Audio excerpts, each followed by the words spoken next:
दोस्तों, BA part 2 economics honours and subsidy दोनों में ये क्वेश्चन पूछा जाता है कि अंतर्राष्ट्रीय मुद्रा कोष के उद्देश्य, संगठन एवं कार्यों की संक्षिप्त व्याख्या करें। Examine briefly the aims, organisation and function of International Monetary Fund. इसका जवाब कुछ इस प्रकार देना है। अंतर्राष्ट्रीय मुद्रा कोष इंटरनेशनल मॉनेटरी फंड एक ऐसी संस्था है जो अंतर्राष्ट्रीय मौद्रिक सहयोग के आधार पर मुद्रा के मूल्य में स्थायित्व बनाए रखने का प्रयास करती है। प्रथम विश्व युद्ध के बाद संसार के लगभग सभी देशों में आर्थिक स्थिरता की गंभीर एवं जटिल समस्या उत्पन्न हो गई थी। 1929-30 ईस्वी में विश्वव्यापी मंदी एवं 1931 ईस्वी में अंतर्राष्ट्रीय स्वर्णमान के पतन ने इसमें और सहयोग दिया। इसके परिणाम स्वरूप विभिन्न देशों के भुगतान संतुलन, बैलेंस ऑफ पेमेंट के असंतुलन की समस्या उत्पन्न हो जाने के कारण विनिमय नियंत्रण, द्विपक्षीय व्यापार समझौता,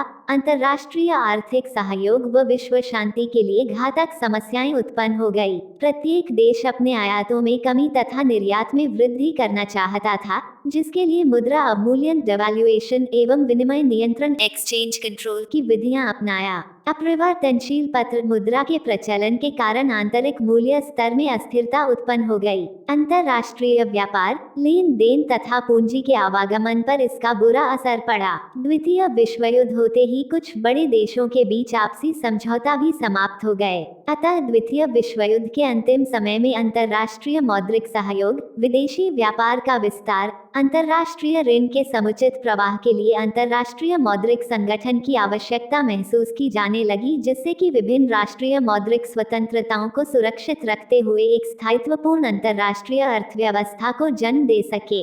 इस उद्देश्य से ब्रिटेन तथा अमेरिका के अर्थ विशेषज्ञों ने अलग अलग सुझाव दिया। ब्रिटेन में 7 अप्रैल 1943 ईस्वी में केन्स ने अंतर्राष्ट्रीय समाशोधन संघ के लिए प्रस्ताव proposal for international clearing union रखा, जिसमें इसकी स्थापना तथा अंतर्राष्ट्रीय मुद्रा बैंकर को चलाने के लिए सुझाव दिया। इसे केन्स प्लान कहा जाता है। अमेरिका ने दूसरी योजना का सुझाव दिया, जिसे व्हाइट प्लान कहा जाता है। इसने एक अंतर्राष्ट्रीय स्थितीकरण कोष इंटरनेशनल स्टेबलाइजेशन फंड का प्रस्ताव रखा। 1943 ईस्वी में केन्स प्लान तथा White Keynes and White plan को समन्वित करके कैनरा ने तीसरी योजना दी, परंतु इसे अस्वीकार कर लिया। ब्रिटेन तथा अमेरिका दोनों एक दूसरे की योजना को त्रुटिपूर्ण समझते थे। इन योजनाओं पर विशेषज्ञों द्वारा विचार विमर्श किया गया और अंतर्राष्ट्रीय मुद्रा कोष की स्थापना से संबंधित तकनीकी विशेषज्ञों का एक संयुक्त वक्तव्य joint statement of technical expert प्रकाशित किया गया।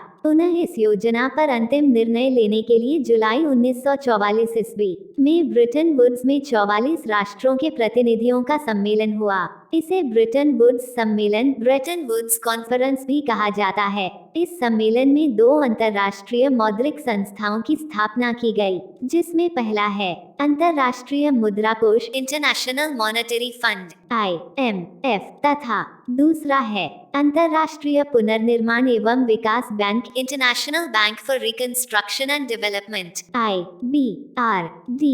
अंतर्राष्ट्रीय मुद्रा कोष IMF की स्थापना 27 दिसंबर 1945 ईस्वी में हुई तथा मार्च 1947 ईस्वी से अपना कार्य प्रारंभ किया। 1947 ईस्वी में इसके सदस्यों की संख्या 30 थी तथा जून 1980 तक 147 हो गई थी। इस प्रकार कोष की स्थापना अंतर्राष्ट्रीय मौद्रिक क्षेत्र में एक महत्वपूर्ण कदम है। अर्थशास्त्रियों का विचार है कि अंतर्राष्ट्रीय मुद्रा कोष की स्थापना केंद्रीय बैंक की धारणा पर आधारित है तथा केंद्रीय बैंक बैंकों का बैंक है। प्रोफेसर होम के अनुसार अंतर्राष्ट्रीय मुद्रा कोष केंद्रीय बैंकों का बैंक है तथा संसार की मौद्रिक व्यवस्था की सबसे बड़ी संस्था है। The International Monetary Fund will be a bank of central banks, the capstone in the world's monetary system। जिस प्रकार किसी राष्ट्र का केंद्रीय बैंक अपने देश के वाणिज्य तथा अन्य बैंकों के नकद कोषों की व्यवस्था करती है, यह कोष भी सदस्य राष्ट्रों में प्राप्त किए गए साधनों का केंद्रीयकरण करके अंतर्राष्ट्रीय मौद्रिक आवश्यकताओं की पूर्ति करने में सहायक होता है। केंद्रीय बैंक जिस तरह साख नीति में सामंजस्य स्थापित करता है, अंतर्राष्ट्रीय मुद्रा कोष भी सदस्य राष्ट्रों की मौद्रिक तथा आर्थिक नीतियों में समायोजन कर संतुलन लाने का प्रयास करता है। इसके बावजूद भी केंद्रीय बैंक एवं मुद्रा कोष की प्रकृति में अंतर है। केंद्रीय बैंक व्यावसायिक बैंकों को अपने आदेश का पालन करने के लिए बाध्य कर सकता है तथा इस पर नियंत्रण रखता है, परंतु मुद्रा कोष ऐसा नहीं कर सकता है। यह तो पूर्ण रूप से अंतर्राष्ट्रीय सहयोग की भावना पर आधारित है। अतः अंतर्राष्ट्रीय मुद्रा कोष मौद्रिक क्षेत्र में पूर्ण राष्ट्रीय सार्वभौमिकता एवं पूर्ण अंतर्राष्ट्रीयता के बीच एक समझौता है। The International Monetary Fund thus represents internationalism in the monetary sphere. इसका उद्देश्य क्या है? ऑब्जेक्टिव्स मुद्रा कोष के समझौता पत्र की धारा के अनुसार इसका निम्नलिखित उद्देश्य हैं, जिसमें पहला है अंतर्राष्ट्रीय मौद्रिक सहयोग। मुद्रा कोष का सबसे महत्वपूर्ण उद्देश्य सदस्यों के बीच अंतर्राष्ट्रीय मौद्रिक सहयोग इंटरनेशनल मॉनेटरी कोऑपरेशन को बढ़ावा तथा अंतर्राष्ट्रीय आर्थिक समस्याओं का सब राष्ट्रों के परामर्श एवं सहयोग से समाधान करना है। दूसरा है विनिमय दरों में स्थायित्व। अंतर्राष्ट्रीय व्यापार के विकास के लिए विनिमय दरों में स्थायित्व लाना तथा सदस्य राष्ट्रों के बीच विदेशी विनिमय प्रतिबंधों तथा प्रतियोगी अवमूल्यन को रोकना। तीसरा है अंतर्राष्ट्रीय व्यापार का विस्तार। मुद्रा कोष बहुपक्षीय भुगतान मल्टीलैटरल सिस्टम ऑफ पेमेंट्स एवं व्यापार की उपयुक्त सुविधा की व्यवस्था करेगी, जिससे वास्तविक आय स्तरों एवं राष्ट्रों में रोजगार के उच्च स्तर को स्थापित करना एवं बनाए रखना to promote and maintain a high level of employment. चौथा है अल्पकालीन मौद्रिक सहायता। मुद्रा कोष सदस्य देशों को भुगतान संतुलन में अल्पकालीन असंतुलन को दूर करने हेतु ऋण देता है। पांचवा है राष्ट्रों के संतुलित विकास में सहायता। अंतर्राष्ट्रीय व्यापार के विकास के साथ साथ मुद्रा कोष सदस्य राष्ट्रों के संतुलित आर्थिक विकास में भी मदद करता है, जिससे राष्ट्रों में रोजगार तथा वास्तविक आय के स्तर में वृद्धि हो सके। इस उद्देश्य हेतु मुद्रा कोष दूसरे राष्ट्रों की मुद्राएं ऋण के रूप में देता है। छठा है अंतर्राष्ट्रीय भुगतान संतुलन के असंतुलन की अवधि एवं उसकी मात्रा duration and degree of disequilibrium को कम करना। अंतर्राष्ट्रीय मुद्रा कोष की स्थापना का आधारभूत उद्देश्य यह था कि सदस्य देशों के प्रतिकूल भुगतान संतुलन को ठीक करने के लिए विनिमय नियंत्रण अथवा प्रतिस्पर्धात्मक विनिमय ह्रास कंपेटिटिव एक्सचेंज डेप्रिसिएशन की अपेक्षा यह अंतर्राष्ट्रीय मौद्रिक सहयोग को प्रोत्साहन दे सके। प्रतिकूल भुगतान संतुलन की स्थिति में मुद्रा कोष केवल अस्थायी निदान करता है। अंतर्राष्ट्रीय मुद्रा कोष का उद्देश्य न केवल बहुपक्षीय भुगतान पद्धति के द्वारा सदस्य देशों के बीच विनिमय को सरल बनाना है, बल्कि व्यावसायिक उच्चावचनों तथा अस्थिरताओं के अंतर्राष्ट्रीय प्रभावों भी कम करना है। स्पष्ट है कि मुद्रा कोष की स्थापना से उपर्युक्त उद्देश्यों के सहारे एक ऐसी सुदृढ़ व्यवस्था की नींव पड़ी जो अंतर्राष्ट्रीय सहायता के माध्यम से पर्याप्त लचीलापन सफिशिएंट फ्लेक्सिबिलिटी बनाए रखने के साथ साथ मौद्रिक अनुशासन के उन सिद्धांतों पर आधारित है जिनके बिना कोई भी अंतर्राष्ट्रीय व्यवस्था समुचित तरीके से नहीं चल सकती है। संगठन ऑर्गेनाइजेशन। मुद्रा कोष का कार्य संचालन एक गवर्नर्स का बोर्ड ऑफ गवर्नर्स, संचालन मंडल बोर्ड ऑफ डायरेक्टर्स, प्रबंध संचालक मैनेजिंग डायरेक्टर्स तथा अन्य कर्मचारियों के मदद से किया जाता है। गवर्नर्स प्रमंडल में प्रत्येक सदस्य देश एक गवर्नर नियुक्त करता है, जिसकी कार्य की अवधि 5 वर्षों की होती है। प्रतिदिन के कार्यों के संचालन के लिए संचालन मंडल होता है, जिसमें 20 कार्यकारी संचालक एग्जीक्यूटिव डायरेक्टर्स होते हैं। इसमें 6 स्थायी सदस्य होते हैं। ये सदस्य उन देशों के होते हैं जिसका कोटा सर्वाधिक होता है। वर्तमान समय में अमेरिका, इंग्लैंड, फ्रांस, पश्चिम जर्मनी, जापान तथा भारत इसके स्थायी सदस्य हैं। शेष 14 देशों में निर्वाचित होते हैं। संचालक मंडल द्वारा एक प्रबंध संचालक मैनेजिंग डायरेक्टर का चुनाव होता है, जो मुद्रा कोष का प्रमुख अधिकारी होता है।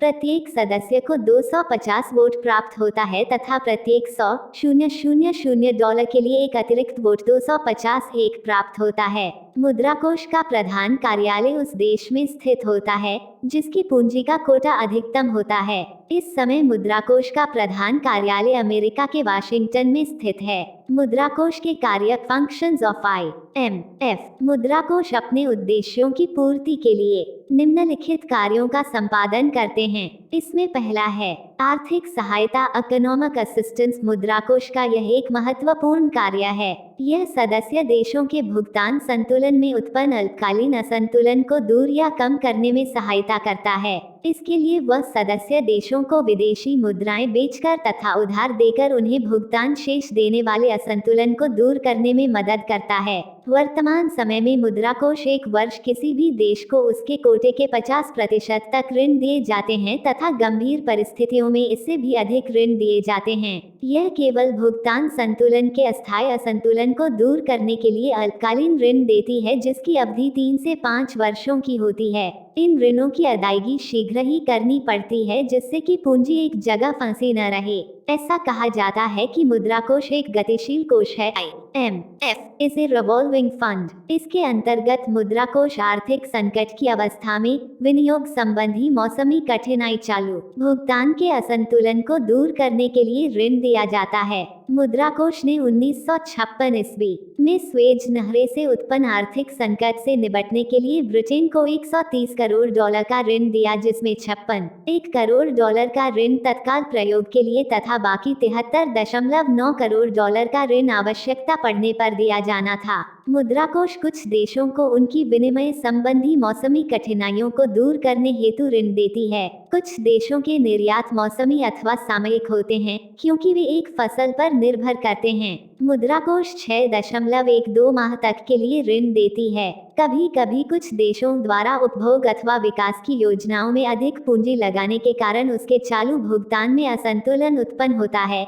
इसे दूर करने के लिए मुद्रा कोष ऋण देती है। दूसरा है तकनीकी सहायता, टेक्निकल असिस्टेंस। मुद्रा कोष अपने विशेषज्ञों के द्वारा सदस्य देशों की आंतरिक अर्थव्यवस्थाओं का अध्ययन करता है ताकि विभिन्न विषयों पर सलाह दे सके। तकनीकी सहायता भुगतान संतुलन की समस्या से लेकर आर्थिक एवं वित्तीय क्षेत्र की किसी भी विशेष समस्या के बारे में हो सकती है। प्रशिक्षण संबंधी क्रियाओं के विस्तार एवं विकास, केंद्रीय बैंकिंग से विभाग तथा वित्तीय मामलों का विकास की स्थापना की है। मुद्रा कोष सदस्य राष्ट्रों की जटिल समस्याओं के समाधान के लिए अपने विशेषज्ञों की सेवाएं प्रदान करता है। कभी कभी बाहरी विशेषज्ञों द्वारा आर्थिक सलाहकार, इकोनॉमिक एडवाइजर्स का काम भी करते हैं। तीसरा है विनिमय नियंत्रण संबंधी परामर्श। मुद्रा कोष की स्थापना विनिमय नियंत्रण को समाप्त करने के उद्देश्य से की गई थी ताकि राष्ट्रों के बीच बहुपक्षीय व्यापार को प्रोत्साहन मिले। वे अपने अधिकारियों द्वारा सदस्य राष्ट्रों को, विशेषकर विकासशील देशों को विनिमय एवं विनिमय नियंत्रण संबंधी उचित सलाह देते हैं। इससे देशों को विदेशी विनिमय के क्षेत्र में मदद मिलता है। चौथा है प्रशिक्षण संबंधी सुविधा। अंतर्राष्ट्रीय मुद्रा कोष अपने सदस्य राष्ट्रों के केंद्रीय बैंकों तथा सरकार के वित्त विभाग के पदाधिकारियों के लिए प्रशिक्षण की सुविधाएं प्रदान करता है। मुद्रा कोष इस कार्य को सन 1951 से संपादित कर रहा है। इस कार्यक्रम के अंतर्गत केंद्रीय बैंकों और सरकार के वित्त विभाग के उच्च पदाधिकारियों को अंतर्राष्ट्रीय भुगतान, आर्थिक विकास, वित्तीय व्यवस्था तथा आंकड़ों का संकलन और विश्लेषण से संबंधित प्रशिक्षण दिया जाता है। 1964 में एक प्रशिक्षणशाला की स्थापना भी की गई। पांचवा, मुद्रा कोष के प्रकाशन। मुद्रा कोष विभिन्न प्रकार के विवरण प्रकाशित करता है। इनमें वार्षिक रिपोर्ट, विदेशी विनिमय नियंत्रण संबंधी वार्षिक रिपोर्ट, भुगतान संतुलन, वार्षिक व्यापार की दशा, मासिक वित्त एवं विकास त्रैमासिक तथा अंतर्राष्ट्रीय वित्त समाचार सर्वेक्षण आदि हैं।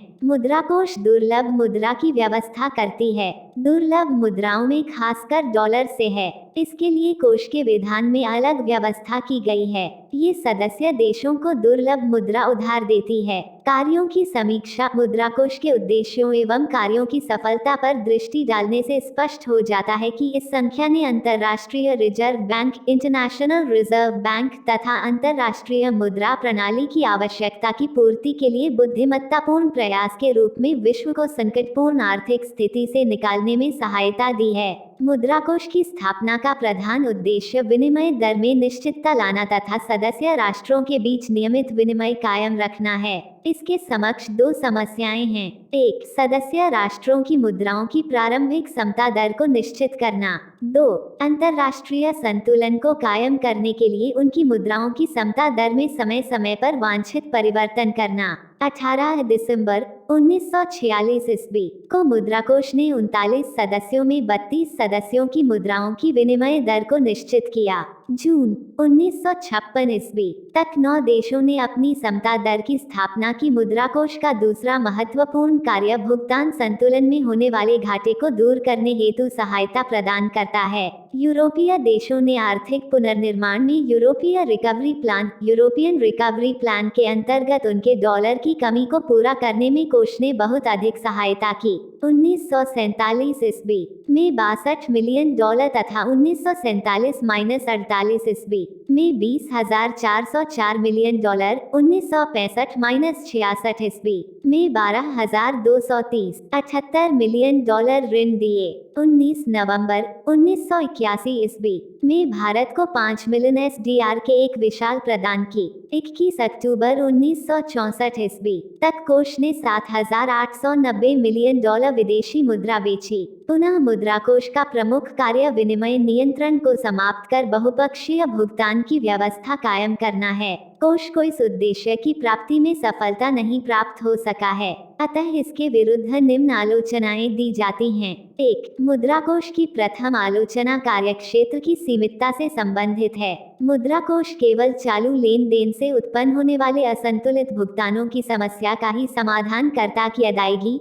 पूंजी के आयात निर्यात एवं अवरुद्ध स्टील ब्लॉक स्टर्लिंग आदि से इसका कोई संबंध नहीं है। युद्ध ऋणों। 2. दूसरी आलोचना यह की जाती है कि मुद्रा कोष द्वारा राष्ट्रों के अपविष्ट कोटा वैज्ञानिक आधार पर निर्धारित नहीं किए गए हैं। विदेशी व्यापार शेष या विदेशी विनिमय की आवश्यकता आदि किसी को भी आधार नहीं बनाया था। 3. मुद्रा कोष विनिमय दरों में स्थिरता उत्पन्न करने में असफल रहा। विभिन्न सदस्य राष्ट्रों ने कोष को आज्ञा के बिना भी अपनी चलन इकाइयों में समता मूल्यों में परिवर्तन करके कोष के नियमों का उल्लंघन किया है। 4. मुद्रा कोष दुर्लभ मुद्राओं की समस्या का समाधान करने में असफल रहा है। डॉलर आज भी इतना ही दुर्लभ है जितना मुद्रा कोष के प्रारंभ होने के समय नहीं था। 5. मुद्रा कोष के विरुद्ध यह भी कहा जा सकता है कि यह अपने सदस्य राष्ट्रों के साथ भेदभाव का व्यवहार करता है। ऐसा कहा जाता है कि यह पश्चिम के विकसित देशों के पक्ष में करता है तथा अविकसित एवं पिछड़े देशों की उपेक्षा की है। 6. मुद्रा कोष की आलोचना इस आधार पर भी की जाती है कि यह अंतर्राष्ट्रीय तरलता में वृद्धि करने में असफल रहा है। वैसे SDR एक अच्छी शुरुआत की है, परंतु यह विकासशील राष्ट्रों की आवश्यकताएं पूरी करने में असमर्थ रहा है। 7. मुद्रा कोष में अविकसित देशों का प्रतिनिधित्व बहुत कम है। मुद्रा कोष के 90% सदस्य अविकसित देश के हैं, परंतु केवल 35% वोट देने का इन्हें अधिकार प्राप्त है। साथ ही अविकसित देशों को कम सहायता प्राप्त है। इससे स्पष्ट है कि विकसित एवं धनी देशों का आधिपत्य है। इस प्रकार स्पष्ट है कि मुद्रा कोष को अपने कार्यों में पूर्णतः सफलता नहीं प्राप्त हुई है, लेकिन विनिमय दरों में स्थिरता कायम करने, अंतर्राष्ट्रीय भुगतान, मौद्रिक एवं व्यापारिक क्षेत्रों में अंतर्राष्ट्रीय सहयोग आदि में महत्वपूर्ण योगदान रहा है। तो गाइस, आज के लिए लेते हैं आपसे अलविदा। मिलते हैं फिर एक नई वीडियो के साथ। तब तक अपना बहुत ख्याल रखना। धन्यवाद।